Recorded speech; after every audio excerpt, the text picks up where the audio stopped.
kaligtasan mo sa Alerto 24. Kalaboso ang 5 sospek sa manoy pangalay sa isang babae sa Pangasinan. Sa Southern Leyte naman, arestadong isang lalaking nag-amok at nakapatay mano sa 4 na tao, kabilang ang 2 musmos. Si Isay Reyes, Alerto 24.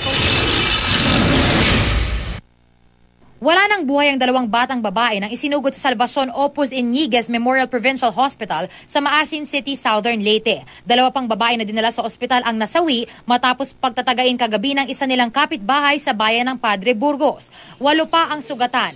Lumalabas sa investigasyon, bigla na lang nag-amok ang suspect na si Mark Johnny Pelen. Armado ng bolo, inatake niya ang ilan niyang kapitbahay. Pag-amin ng suspect, humit-hit daw siya ng marijuana bago ang krimen. Kalaboso siya ngayon sa Maasin City Police.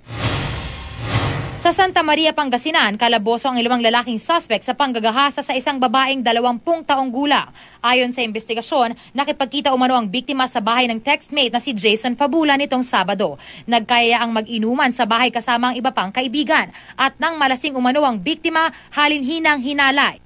Tiempo namang nagpapatrolya sa lugar noon ang ilang pulis at narinig nila ang sigaw ng biktima. Pero itinanggi ng mga suspect ang binta. Pinatulog lang daw nila sa kwarto ang biktima at hindi nila pinagsamantalahan. Hinihintay ngayon ng pulisya ang resulta ng medical exam sa biktima para makumpirma kung totoong ginahasa siya. Isay Reyes, Alerto 24.